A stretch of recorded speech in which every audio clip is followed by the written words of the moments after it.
OP，哇，好喜欢这个风格呀！这是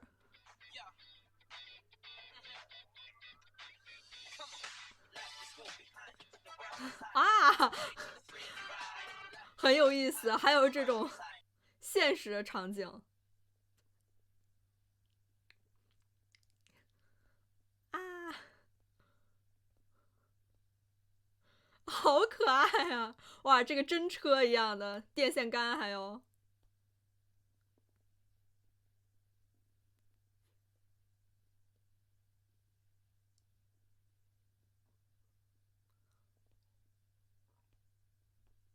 哇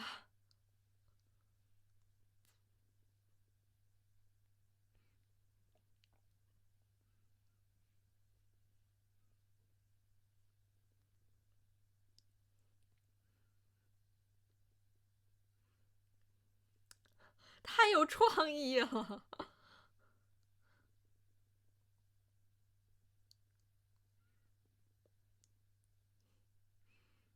啊！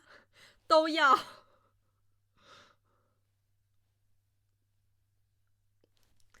哇！我好喜欢这种像是幻觉一般的彩色的世界，整个这个布景就像是那种纸糊的一般，还挺有意思的。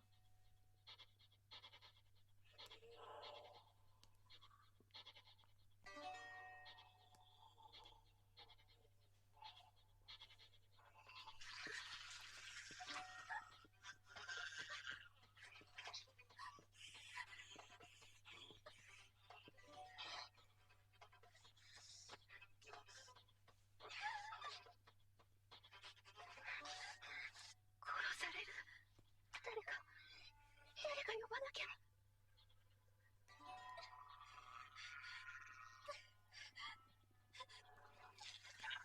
维克西也真的很能忍了。食べろレゴシ。生きた草食獣の肉が俺を狂わせる。哦不，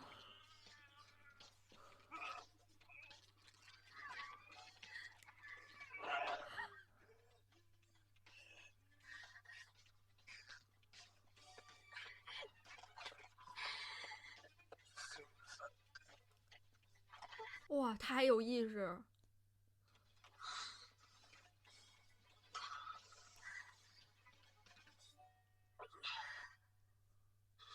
さんでしたよね。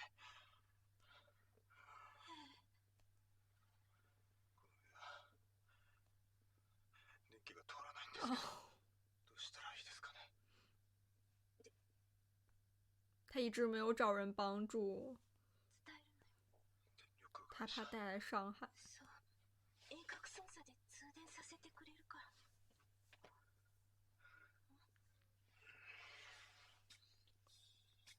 携帯持ってる？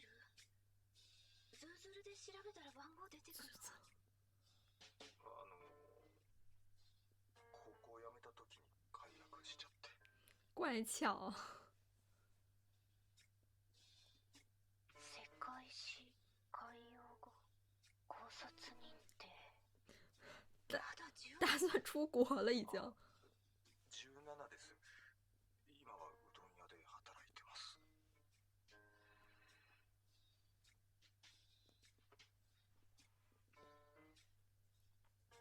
17にしちゃ靴地味じゃない？大型肉食獣用ってあんまり選択肢がなくて。確かに。但是他好冷静啊，都马上要被吃了，还能讲这些。お世話になっております。なんかこういう会話をしていると食欲が収まる。俺レゴシと言います。ご挨拶遅れてすごい申し傷。訳ございませんでした。哦，俺に触れないで。お願いします。電力会社の番号調べてあげる。真的是个很善良的邻居小姐。聞くのもおかしいですけど、どうして逃げずにここ。对呀、然后我也很想知道他曾经经历过什么呀。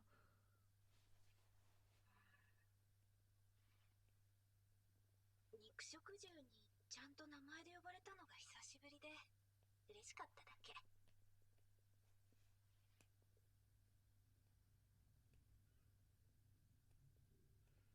而雷格西也真的有好好记住他的名字呢，当时明明根本没有搭理他。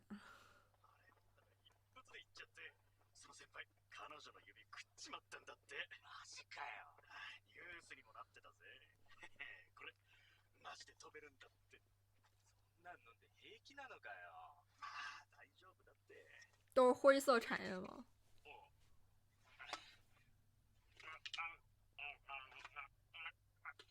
空じゃねえか。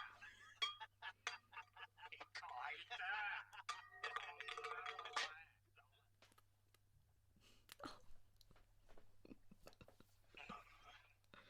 妈呀！これはお坊ちゃまの前に失礼いたしました。捨てておくよ。ああ、いいっていいって。あんたに下手なことしたら俺らなんて大学から一発退場だよ。ポーンズ財閥に睨まれたら一流企業には就職できないもんな。他可比这厉害多的多的多了。よこせって。肉酔いか。うん。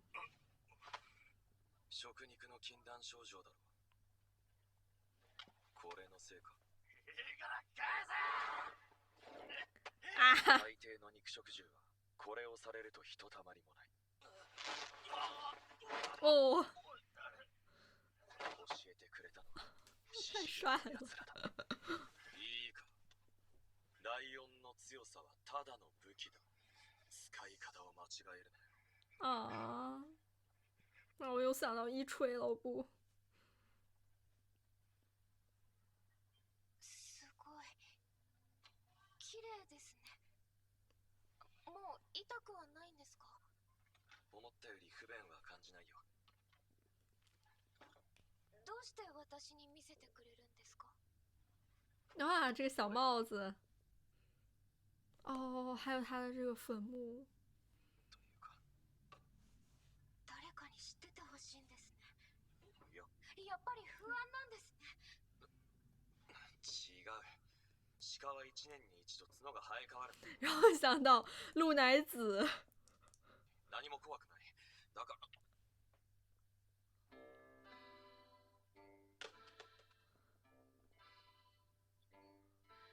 啊，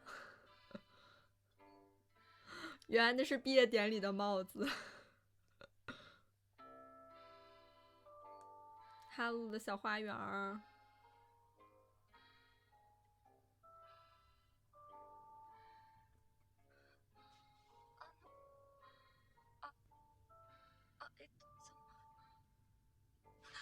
ごめんなさい。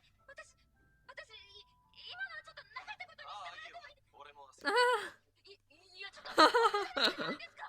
私のファーストキスですよ。落ち着け。君は手負いの草食獣にも情け深くありたくて俺にキスしたんだ。この話は終わりだ。不安也是没关系的。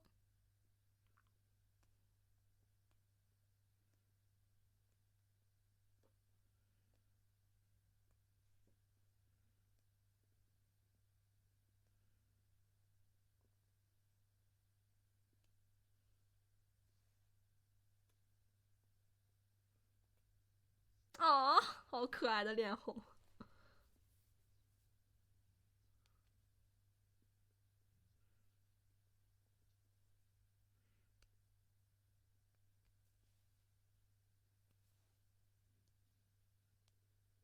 这就是那饮料。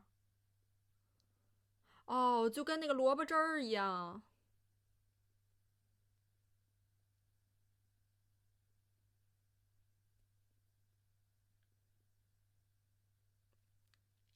其实是相当于是一种毒品吧，可能刺激他们的食肉症状。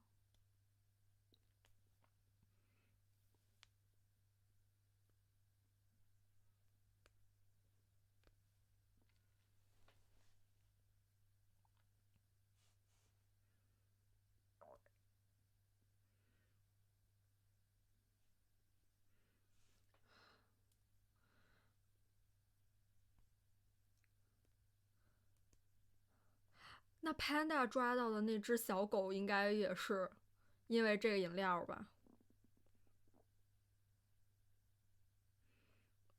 曾经的狮子族已经一去不复返了。あいつ獅子組を立て直すとか言ってたけど、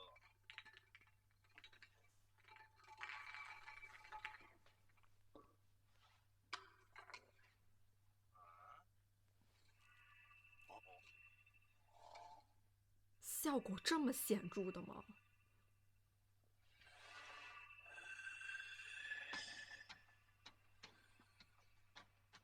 ジンマ。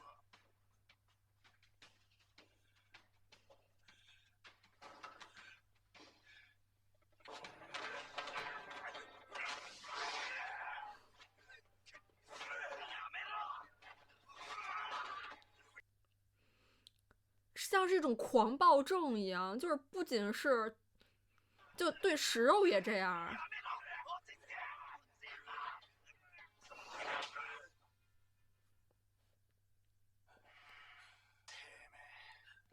何しやがる。あいつの指図か。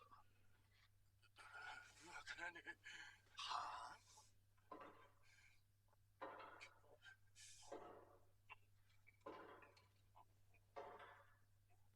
ボス。売人が役をやったらおしまいだ。役とか売人って何言ってんだ。ただのエナジードリンクじゃねえのか。キムスにはわずかだが草食獣の骨と肉が我去，飲めば活力が湧き、肉を食いたいって欲まで満たしてくれる。だがなん会上瘾呗，就是毒品那种感觉。本物の肉を求めて裏市へやってくる。强行拉动需求。のおかげで裏市は大繁盛ってわけだ。だが食肉経験者が飲むと。そういうことか。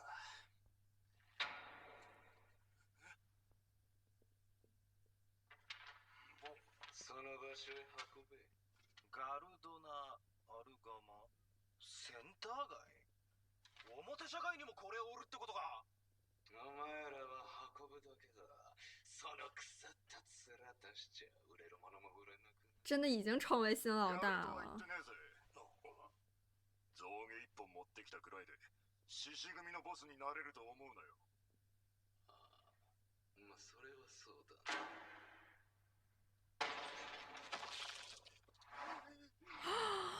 我去，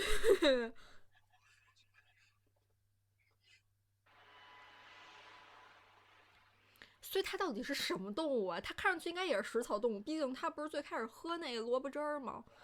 但是它也喝这种饮料，它难道是个食草动物，然后也吃食肉吗？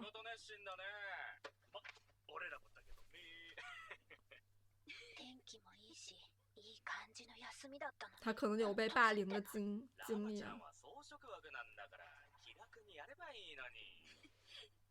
よね。でも大丈夫。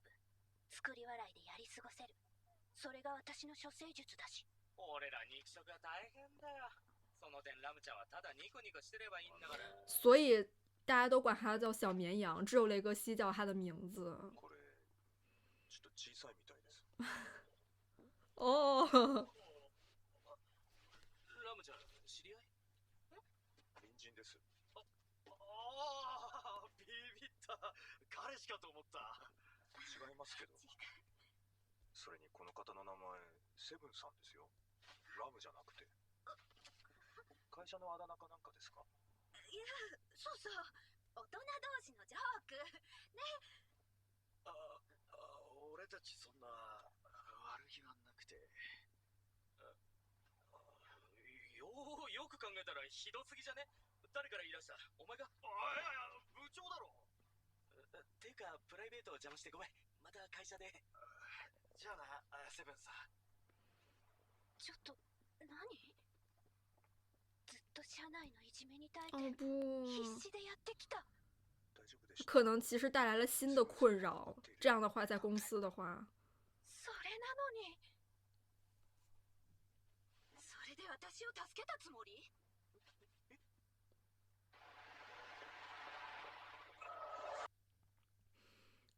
毕竟雷格西也就是才17岁啊，没有经历过职场。子供は本当にただのガキ。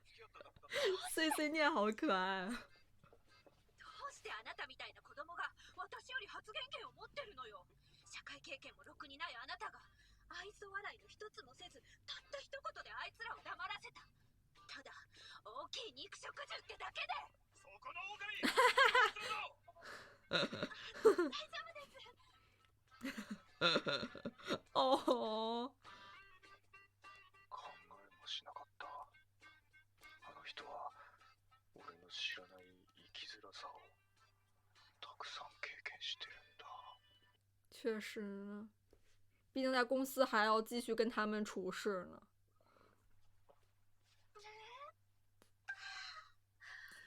セブンさん、なんでついてくるのよ。一匹で飲みたい気分なの。すみませんでした。セブンさんの気持ちもよく考えずに勝手なこと。やめてよ。大人っていうのは謝ってほしい相手からいざ謝られると惨めな気持ちになるの。じゃあどうすれば？何も言わなくていいの。あなたは悪くないのよ。当然だけどね。返事もしない方がいいですか？嗯，バカ真面目ね。确实呢。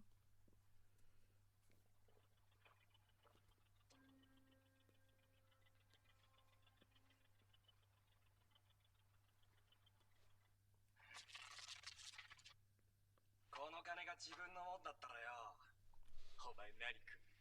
やるなって。殺されるよ。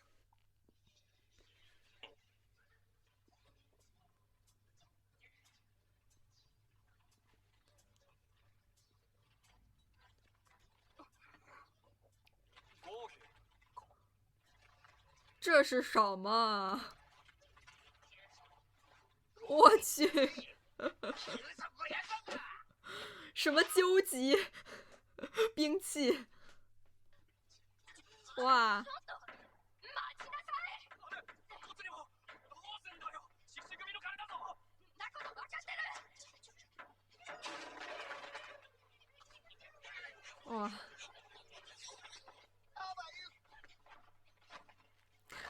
好有方法呀，好有效率俺たちは悪から来啊！たのがポリシーだ。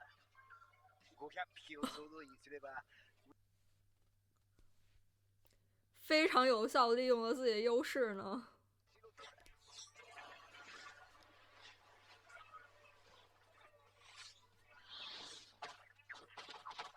哦，被抓包了。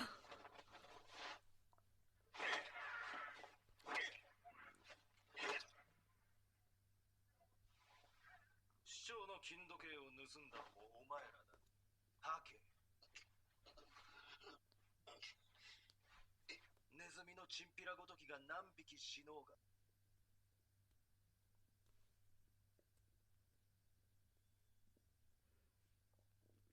就是他，是匹马。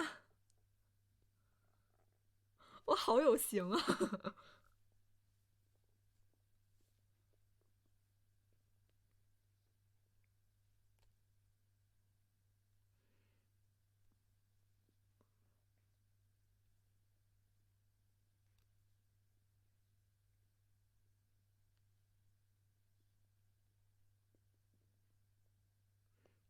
说的倒是一种言辞的。ネズミだからって日頃の行いが災いしたな。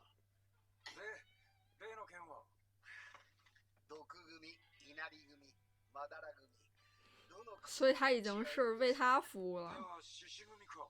いや、哦，这应该是之前的事儿是吧？加入狮子组之前的。扱いなど到底。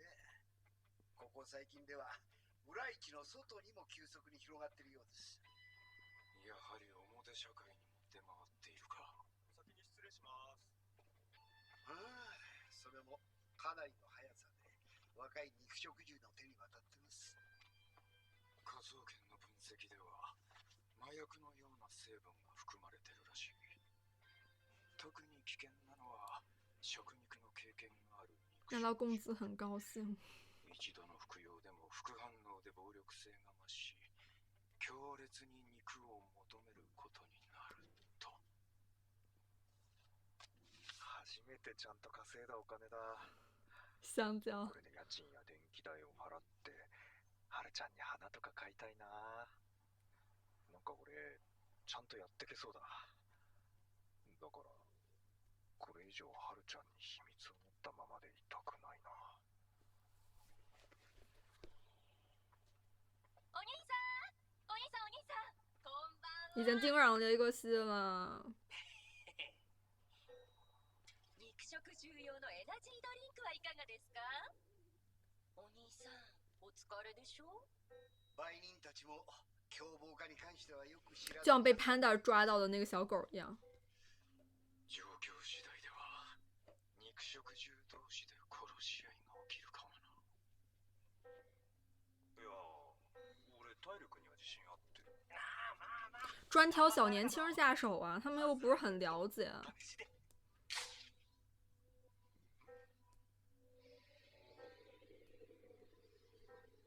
哦不，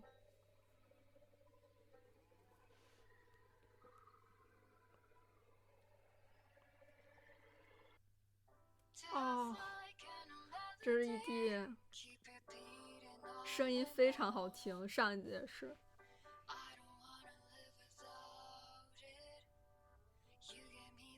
这也像一种旨意一样。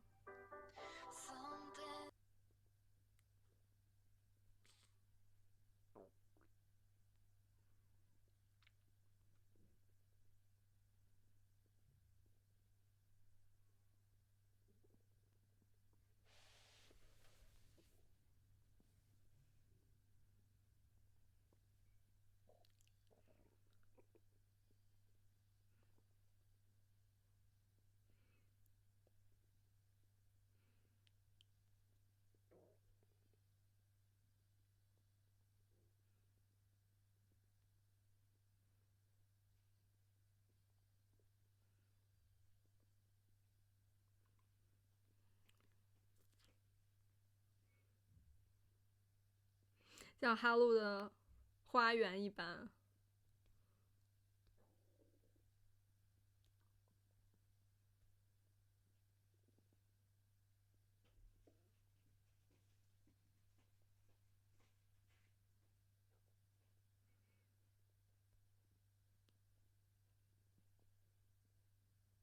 很漂亮，很美的一个异地。这一集就是很多时间线来回的这种穿插，让我稍微有一点懵，就是得稍微反应一下才能知道到底就是现在在发生什么吧。最开头那个 OP 真的画风太喜欢了，当然音乐也非常的动感，就有一种好像进入到了一个成年人的社会了，充满了这种眼花缭乱的色彩，还有一些看似比较混沌的这种画面不断这样的旋转，真的好像是来到了一个新的世界，是迈入到人生的下一个阶段了吧。虽然只有2集，但是我已经非常喜欢新出现的这个邻居小姐 Seven 了。最开始的时候还觉得为什么她能够面对都已经自己即将被吃掉的这种风险还能够这么的镇定，感觉像是已经经历过很多事情一般。后面又看到她已经是进入这种职场，已经是个非常成熟的女性了，那也多少不奇怪，可能就是已经真的见识过很多自己在这个社会上面可能会遇到的危险等等，反而对于这种情况已经见怪不怪了似的。就是可能上班上久了，尤其还在这样子的职场环境里，其实我觉得这个时候人心可能都已经多少麻木了，对于这个社会。所以虽然我只实习过，还没有正式的工作，但是我多少已经能共鸣到 Seven 小姐了。中间看到陆毅，他的不管是现在在大学的生活，还是之前毕业那会儿，跟应该是朱诺吧，他的那个临近毕业的这种插曲，还有他心中的不安，其实我是希望能多展开一点的。我觉得就是有一点快了，我感觉还有很多东西还没有交代出来，就已经过去了。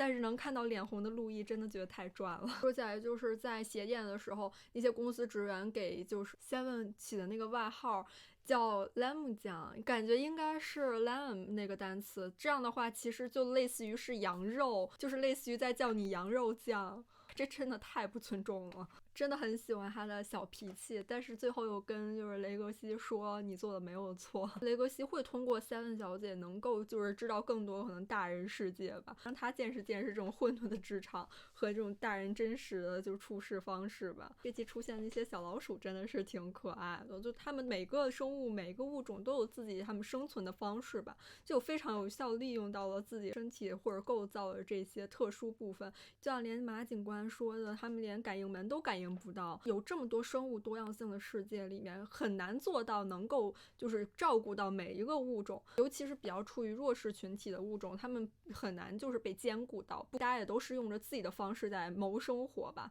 这个亚夫亚真的是有点帅了。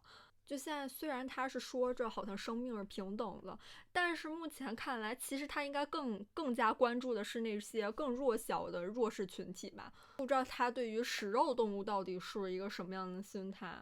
刚刚又去听了一下亚菲亚的这个声音，和狮子组心头好像又不是同一个人。但是我觉得就是他一口气放出12集的好处，就是在于这个叙事线能够一下讲清吧，可能看到后面就不会那么混乱。我真的很喜欢这个 OP， 非常的有创意。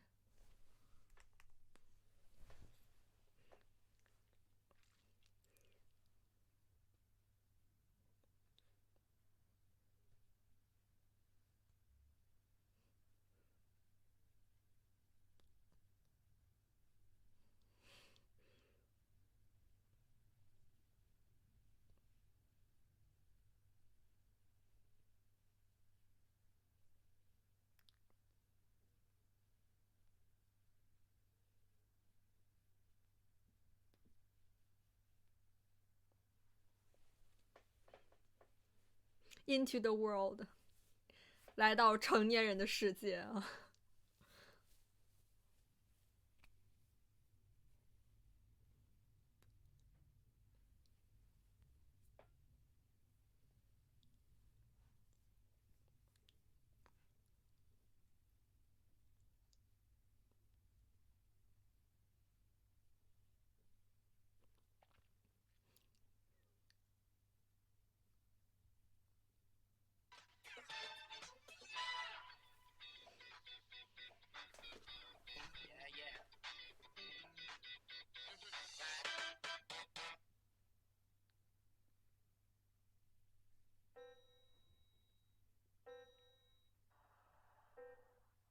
お兄さん、肉食獣用のエナジードリンクはいかがですか？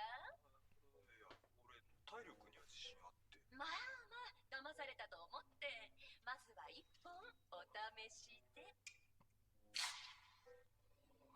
や俺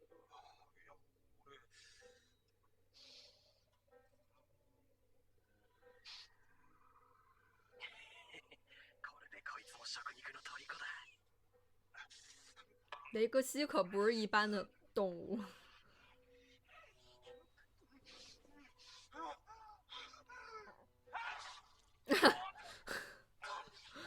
哦，好坦率。そのエナジードリンク、草食獣の血や骨混ざってますよね。正义使者。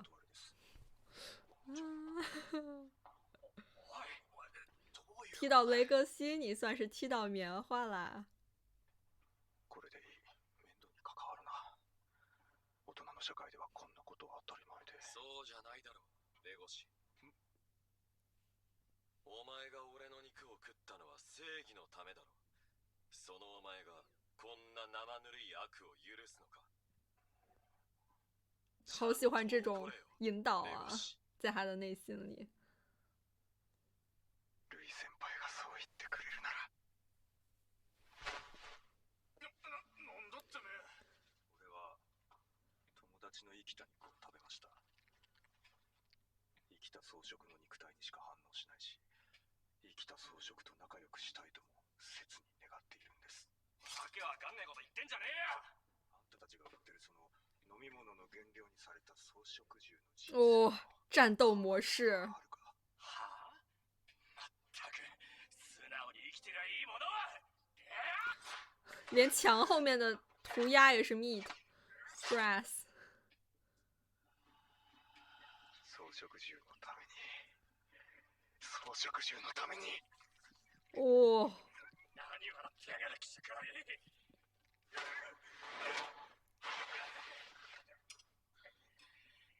装飾銃のために素直に生きるか。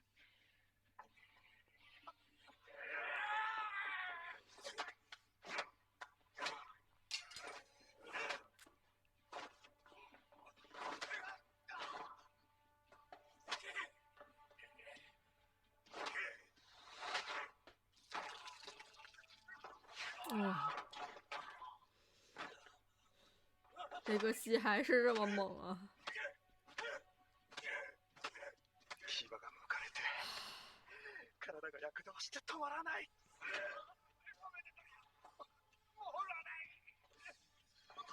聞こえないな。哦，徹底的に潰さなくては。装飾銃のために。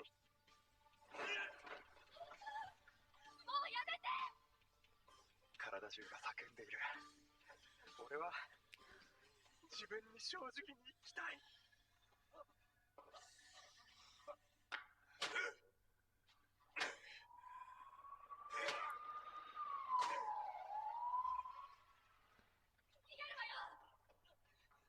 おい止まりなさい。哦不，他的第一份工资。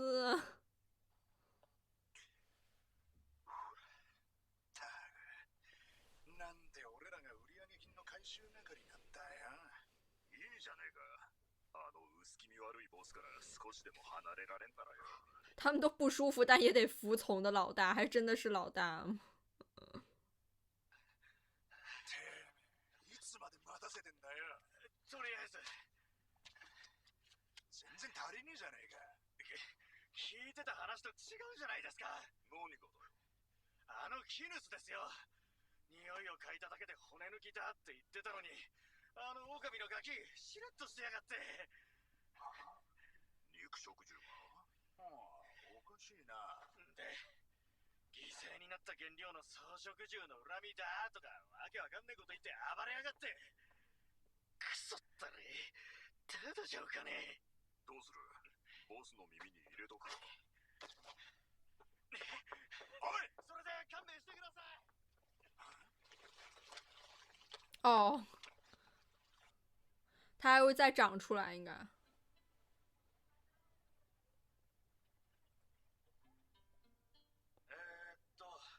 今年度からの装飾肉食別学に伴い合同での部活動が禁止になった。今日はその上で今後の演劇部についてみんなで話し合って決めるから、どんどん意見出してくれ。いや、なんでお前が普通に部長面してんだよ。命令すんじゃねやってるぞうるせえ。そうよ、静かにして。今年度の部長はビルにってルイ先輩が指名したんだから。え。だったら俺は部活停止に1票だな。触殺犯に1匹で立ち向かったルイ先輩が肉食獣のお前を部長にしたんだろ。だったらバラバラになるような半端なことしないで腹くくって学校に抗議しようぜ。お前変わったな。确实それだとずっと部活ができないかもしれないよね。確かに。でも俺たちずっと合同でうまくやってきただろ。諦めずに学校を説得话剧社一直都挺好的。本当にそうかしら。あ、言っちゃ悪いけど、去年1年ですでに2回も事件が起きてるじゃない。それってうまくいってたって言えるのかしら。どういう意味だよ。本当のことでしょ。そもそも学校全体が別学になったのはうちの部の事件が但是大家何もかも肉食獣のせいだっていうのかよ。そうは言ってないでしょ。おい、落ち着けって。ジュノはどう思う？私は共存共栄。今一番大切なのは共存共栄という志の火を消さないことじゃないでしょうか。连坐的位置其实都分批了。私たち演劇部が肉食草食合同で活動してたのはその理想を体現するためだったはずです。志が同じなら離れていても仲間ですよね。だったら私は別々の部になってでも演劇部のルイ先輩の志を継ぐべきだと思います。確かにさすがジュノ。それなら僕は退部ってことで。聞こえませんでした？半年くらいでしたけどお世話になりました。僕遠距離恋愛って信じないんだよね。虽然我也不相信。心は一緒なんて綺麗事じゃない？倒也没错。この部に入って肉食獣の皆さんと一緒に過ごして初めて知ったんです。鋭い爪や牙、自分にない。太现实了吧，总得有点理想啊。たまんないです。でも別々なら僕にはいる意味がない。退部します。じゃあ皆さんお元気で。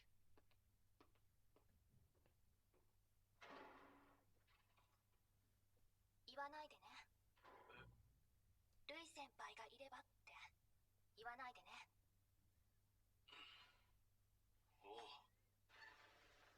嗯。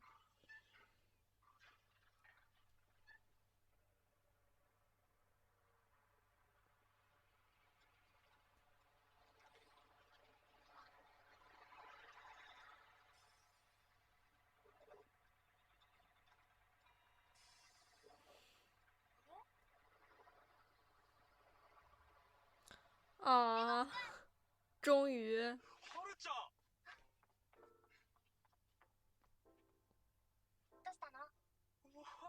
哈鲁酱真的很大人了。もう気持ち悪いな。仕事休み？今日約束してないじゃん。そうなんだけど。あのさ、レゴシ君。私その怪我については聞かないからね。これは何でもなくて、ちょっと転んで。そうじゃなくて、俺、はるちゃんに伝えたいことがあって来たんだ。はるちゃんには正直である。主动跟他平视。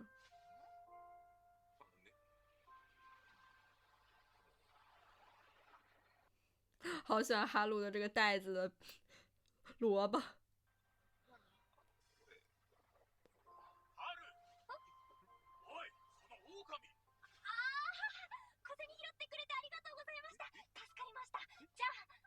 大人的世界吗？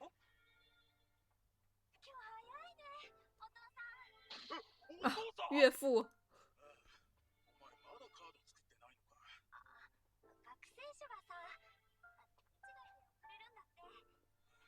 ご挨拶もできなかった。やっぱり肉食ってだけでもまずいよな。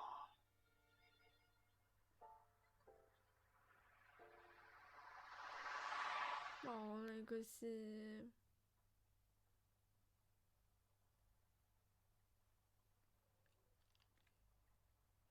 没有看。真的很帅，好吗？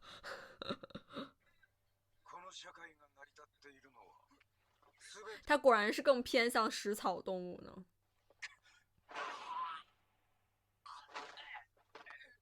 后面是什么专业团队？哦，哦，不准让员工加班。哦。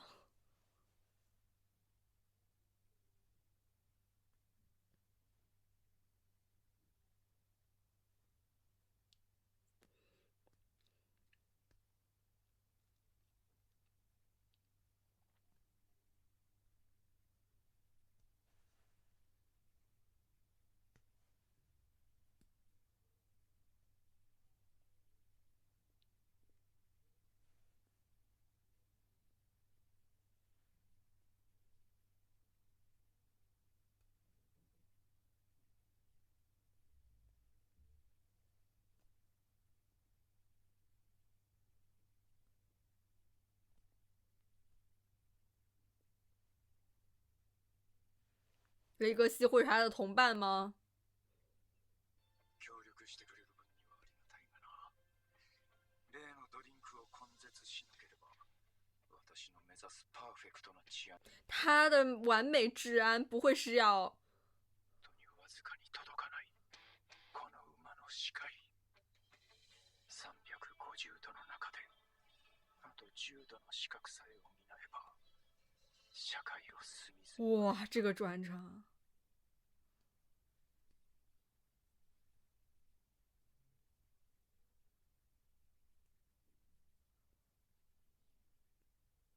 全是在打肉食，可能他比较极端。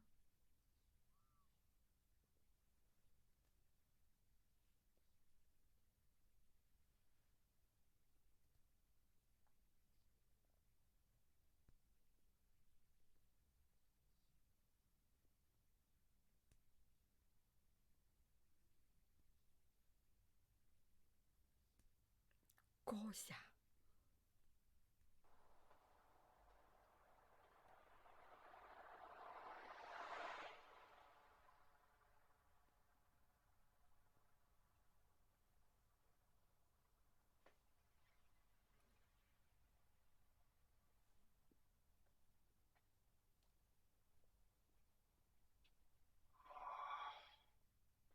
ハルちゃんには一歩近づくと、また一歩遠のくように感じる。どうしてこんなに難しいんだ。異種族の絆を保つこと。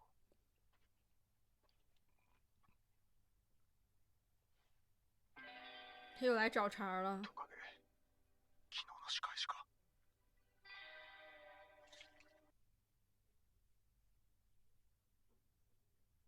他这是有备而来啊！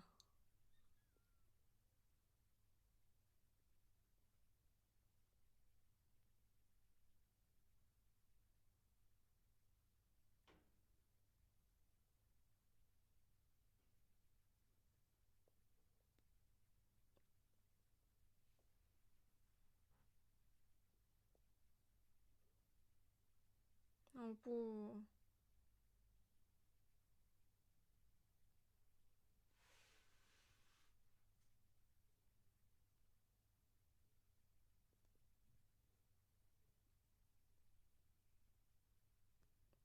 哦，这是，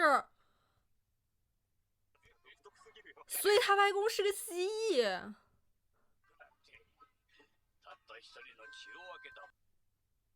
而且也是有血缘关系的。哦，从小，这太好笑了，好可爱啊！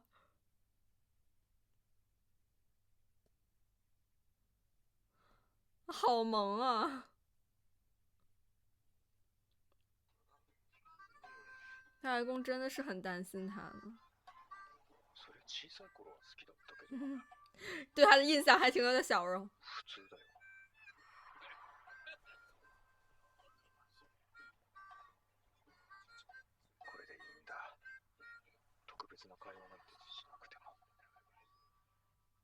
この席でいいでしょう。混んでないんだし、そんな奥の席行くことないよ。いやいや、霊合師、俺たちのルールを忘れたのか。飲食店では必ず目につかない奥のテーブルを選ぶこと。私が毒を持つコモドオオトカゲが差別の対象だからだ。お前にはずっとおかしいと思ってたんだ。何も悪いことしてないのに奥の席に座ることないでしょ。雷格西是这样的。どうぞ。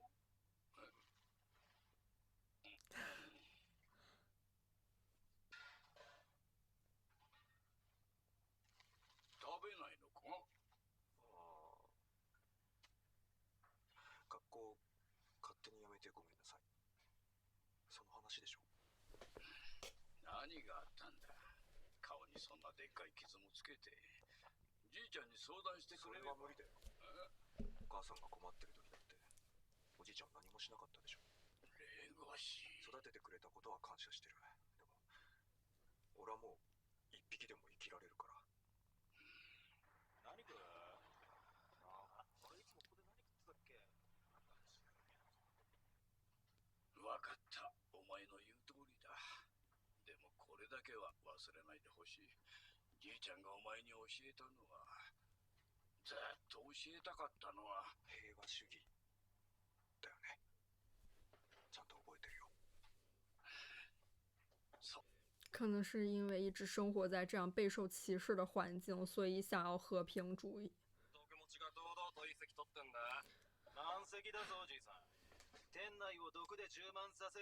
服了。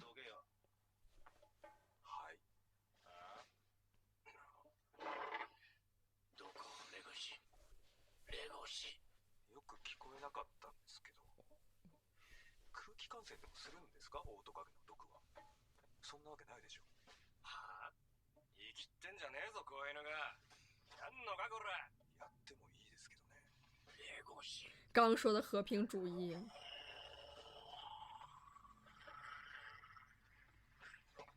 すみません。他のお客様もいらっしゃいますので、ルールは守っていただかないと。天使が爬虫類で命拾いしたな。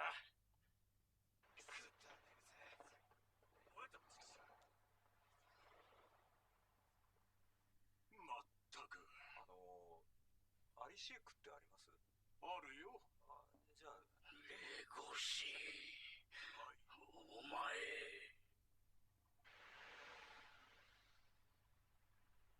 毕竟他也经历了很多事情了。平和主義だっつっただろ。全然分かってないじゃないか。いや、だってああいう時に引き下がるのはやっぱりおかしいって。子供の時みたいに見てるだけじゃいられないよ。今だってまだ子供だろ。いいから、この社会で生きていくならこれも覚えておきなさい。ああいう時は受け流すんだ。それが一番問題を起こさず。什么成年人的圆滑？不是吧，哥们儿，一集要雷格西打几次啊？さっきはよくも恥かかせてくれたな。お前ら、こんな奥まった路地に入り込んだっつうことは何されるか分かってんな。好きに悪いコンビがよ。哦。自己明明也不是和平主义啊，外公好帅啊！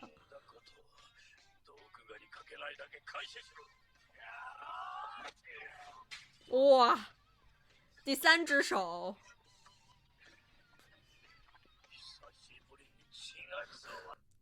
难说雷格西遗传谁呢？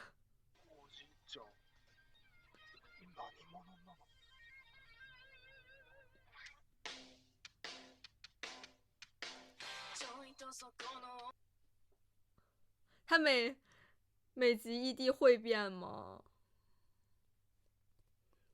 不知道他跟那个蜥蜴族有没有关系？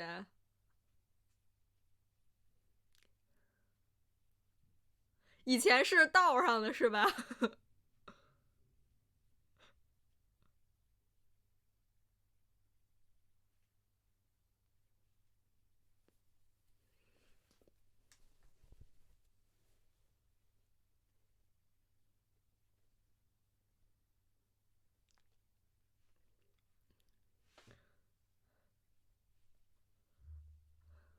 哇！